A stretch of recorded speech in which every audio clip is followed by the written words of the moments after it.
Before they dominated global box offices, these films hovered on the brink of cancellation.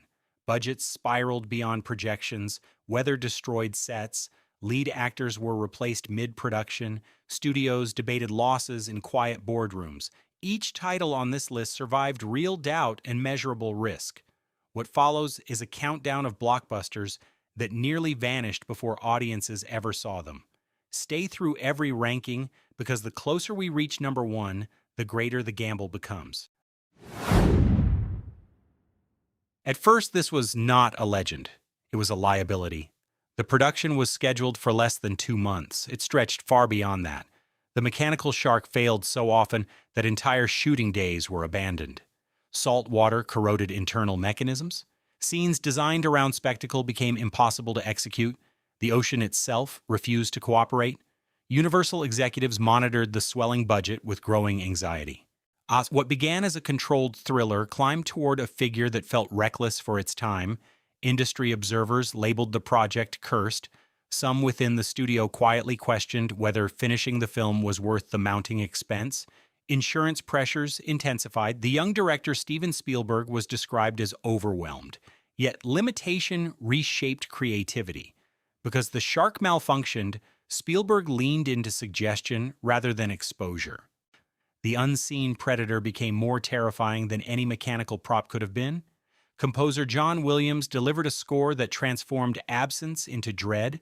When the film finally opened, it did not arrive quietly. It exploded into popular culture. It pioneered the wide summer release strategy and redefined marketing.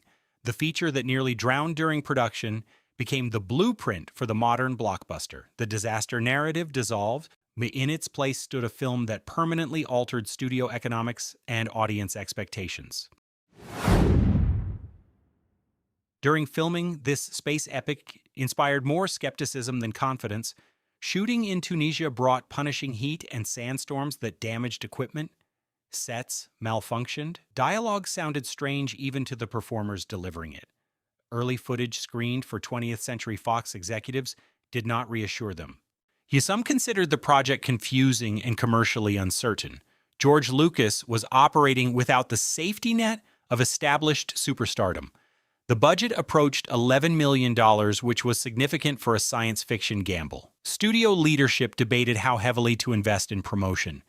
There were conversations about limiting exposure if initial reactions proved weak. Confidence was fragile. In the editing room, momentum shifted. The pacing tightened. The mythology clarified. John Williams composed a sweeping orchestral score that elevated the emotional scale. Test audiences responded with enthusiasm that executives had not predicted. Upon release, the reaction was immediate and overwhelming. Theaters were unprepared for the demand. Merchandise became a cultural phenomenon. Sequels and expanded storytelling followed. What had once appeared risky and uncertain transformed into one of the most profitable franchises in history. The film that nearly faced a cautious rollout instead ignited a global movement. Before it became a cultural landmark, this film was treated as a looming catastrophe. The production required the construction of a near full-scale exterior of the RMS Titanic in Mexico. Complex water tanks were engineered to simulate the sinking. Visual effects were still evolving in the late 1990s, which meant expensive experimentation. The budget climbed past $200 million, making it the most expensive film ever produced at that time. 20th Century Fox and Paramount Pictures split domestic and international distribution because neither studio wanted to shoulder the financial exposure alone. Trade publications predicted disaster months before release. Industry analysts labeled it a vanity project.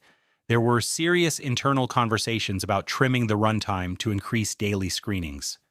Some executives feared the film would become synonymous with excess. Director James Cameron refused to dilute the scale. He prioritized technical authenticity and emotional immersion. Early screenings suggested that audiences were deeply moved.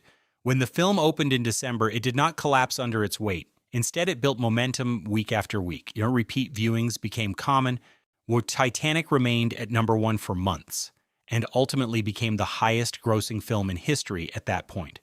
The production that once looked financially reckless reshaped studio risk tolerance and global box office expectations. Adapting J.R.R. Tolkien's epic was considered nearly impossible for decades. The narrative scope spanned continents, cultures, and languages. The early development under Miramax envisioned condensing the saga into 2 films to reduce costs. Director Peter Jackson resisted heavy compression because it threatened the integrity of the source material. When budget disagreements intensified, the project nearly collapsed. New Line Cinema stepped in with a proposal that shocked the industry. Instead of testing a single installment, the studio approved production of 3 films simultaneously. This commitment required hundreds of millions of dollars upfront with no guarantee of return. If the first chapter failed, the remaining 2 would magnify losses. The gamble was unprecedented. Filming in New Zealand demanded extensive logistical coordination. Massive sets were built from scratch. Thousands of costumes were created. Digital effects teams developed new techniques to convincingly render creatures and scale differences. Skeptics questioned whether mainstream audiences would embrace such dense mythology. When The Fellowship of the Ring premiered, it achieved both critical acclaim and commercial strength. Viewers connected with its emotional stakes and immersive world building. The trilogy went on to earn billions worldwide and received major awards recognition. What once hovered near abandonment became one of the most ambitious and successful cinematic undertakings in modern film history. This production did not nearly collapse because of weather or runaway spectacle. It nearly fell apart because of tone. Director Robert Zemeckis and producer Steven Spielberg began filming with Eric Stoltz, cast as Marty McFly. Several weeks into production, it became clear that Stoltz was approaching the role with dramatic intensity rather than comic timing. The performance was committed, but the rhythm of the film felt wrong. Replacing a lead actor after principal photography has begun is financially dangerous. Sets had been built, locations secured, scenes completed. Universal faced the prospect of discarding weeks of footage and absorbing significant reshoot costs. The schedule was further complicated because Michael J. Fox was committed to a network television series. Coordinating availability required night shoots and exhausting turnaround times. Insurance concerns and logistical strain pushed the project toward instability. The decision was made to restart. Scenes were reconstructed with Fox bringing a lighter energy that balanced science fiction with humor. Christopher Lloyd's portrayal of Doc Brown locked into that chemistry, and the dynamic transformed the film. Upon release, Back to the Future became one of the highest-grossing films of the year. Its blend of character-driven comedy and high-concept storytelling resonated widely. The risky mid-production reset is now viewed as a decisive move that saved the film's identity. What once appeared like a costly mistake evolved into a foundational classic of 80s cinema. Few productions in Hollywood history have tested endurance like this one. Director Francis Ford Coppola began filming in the Philippines with ambitious scale and evolving script pages. Early into production, a typhoon destroyed large portions of constructed sets. Rebuilding required time and money that the budget did not comfortably allow. The strain deepened when lead actor Martin Sheen suffered a heart attack during filming. Production paused while his recovery was assessed. Meanwhile, the script continued to shift as Coppola sought to refine the narrative's psychological intensity. Costs climbed toward $30 million, which was substantial for the period. Coppola personally secured loans and leveraged assets to keep cameras rolling. The risk extended beyond reputation into financial survival. Trade reports described the shoot as chaotic. Investors worried the footage might never form a coherent feature. There were genuine doubts about completion. Yet after extended post-production, the film emerged with haunting imagery and thematic depth. When Apocalypse Now premiered, it polarized some critics, but established itself as a major artistic statement. Over time, it became regarded as one of the defining American films of the 70s.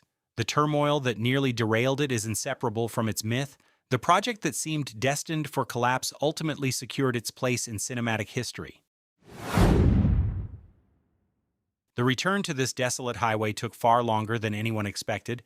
Director George Miller began developing a 4th Mad Max installment in the late 1990s. The political instability and financial uncertainty delayed early attempts. When pre-production finally accelerated in the early 2000s, unexpected rainfall transformed planned Australian desert locations into fields of wildflowers. The barren landscape the story required simply did not exist at that moment. Production halted again. Years passed before cameras rolled in Namibia. By then, expectations were complicated. The franchise had been dormant for 3 decades. Some studio executives questioned whether modern audiences would connect with a continuation of a cult action property from the 80s. The budget approached $150 million. Practical stunts on moving vehicles created legitimate safety risks. Reports of tension between cast members circulated in entertainment media, which amplified concern about behind-the-scenes instability. Warner Brothers monitored costs carefully, yet chose not to scale back Miller's vision. The production emphasized real vehicles, real explosions, and location-driven action rather than relying entirely on digital environments. This commitment increased logistical complexity but preserved tactile intensity. When Mad Max Fury Road premiered, it was not dismissed as nostalgia. It was hailed as an action landmark. Critics praised its choreography, pacing, and visual coherence. The film earned strong global box office returns and multiple Academy Awards. A sequel once considered commercially uncertain proved artistically and financially justified. The project that stalled for years and faced repeated doubt emerged as one of the most acclaimed blockbusters of its decade. Even within an established franchise, uncertainty can surface quickly. Rogue One was designed as the first standalone feature within the Star Wars universe. Early cuts emphasized a gritty war film tone that differed from prior entries. During post-production, executives reviewed the structure and determined significant adjustments were necessary. Extensive reshoots were scheduled under the guidance of director Gareth Edwards with additional creative input from writer Tony Gilroy. Key sequences were rewritten, including large portions of the final act. Character arcs were refined to strengthen emotional clarity. Industry publications reported on the scale of these changes, which led to speculation that the project was in distress. Reshoots at this magnitude involve major financial commitment and careful coordination of cast availability. There was strategic pressure as well. If the first standalone installment faltered, it could undermine confidence in the broader expansion plan for the franchise. Studio leadership had to balance brand protection with creative recalibration. When the film opened, audiences responded to its darker tone and sacrificial ending. The climactic battle integrated seamlessly with established continuity while introducing new characters who resonated with viewers. Rogue One earned over $1 billion worldwide and demonstrated that the universe could sustain varied storytelling approaches. The project that endured visible restructuring became proof that decisive revision under scrutiny can stabilize and even elevate a high-profile release. Some films arrive polished and certain, others survive chaos and doubt before earning immortality.